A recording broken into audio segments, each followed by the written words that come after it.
শুধু যৌন নিপীড়ন বা শারীরিক নির্যাতনই নয়, হামাস দমনে ইসরায়েলি সেনাদের যে কোনো পদক্ষেপই বৈধ, এমনটা বলছেন বিভিন্ন মহলের ইসরায়েলি নেতারা।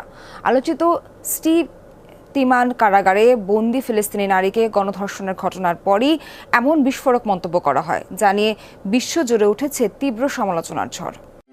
যত্ন ভালোবাসা থাকলে সব রান্নাই সুস্বাদু হয়। এসিআই পিওর শাহী বিরিয়ানি মশলা, রান্না হোক ভালোবাসার ভাষা। ইসরায়েলের দক্ষিণাঞ্চলের নেগেভ মরুভূমিতে স্টিতিমান কারাগার। গত মাসে কারাগারে গণধর্ষণের শিকার হন এক ফিলিস্তিনি নারী বন্দী। সংঘবদ্ধভাবে তাকে ধর্ষণ করে 10 ইসরায়েলি সেনা।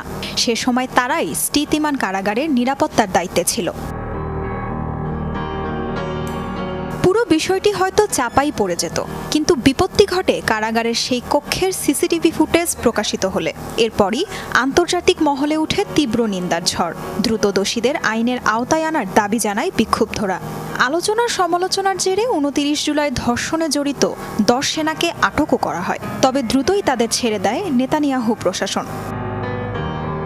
ইসরায়েলের কারাগারে বন্দি ফিলিস্তিনি নারীকে গণধর্ষণের ঘটনার পর ইসরায়েলিদের প্রতিক্রিয়া জানতে একটি জরিপ চালায় দেশটির টিভি চ্যানেল 12। ফলাফলে উঠে আসে 47% ইসরায়েলি নাগরিকই তাদের সেনাদেরই সমর্থন দিয়েছেন। আটককৃত সেনাদের অবিলম্বে মুক্তির দাবিতে বিক্ষোভও করেছেন কট্টর ডানপন্থীরা।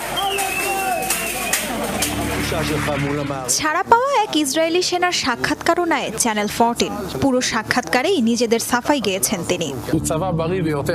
আমাদের সেনাদল সবথেকে সুসংগঠিত একটি দল। যেই আমাদের নাম খারাপ করার চেষ্টা করবে তাদের বিরুদ্ধেই আমরা রুখে দাঁড়াবো। প্রয়োজনে কিভাবে শত্রুদের সাথে লড়াই করতে হয় তা আমাদের সেনারা জানে। এজন্য আমি আনন্দিত ও গর্বিত।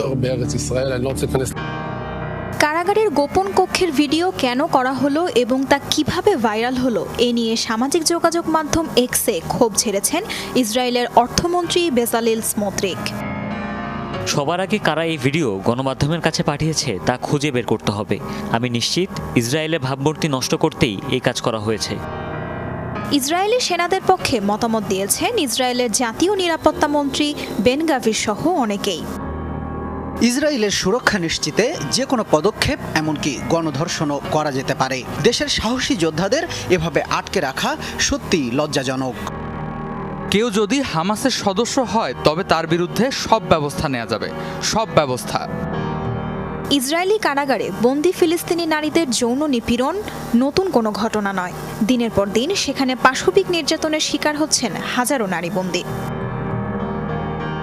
তাজরিয়ান সোবহান, যমুনা নিউজ।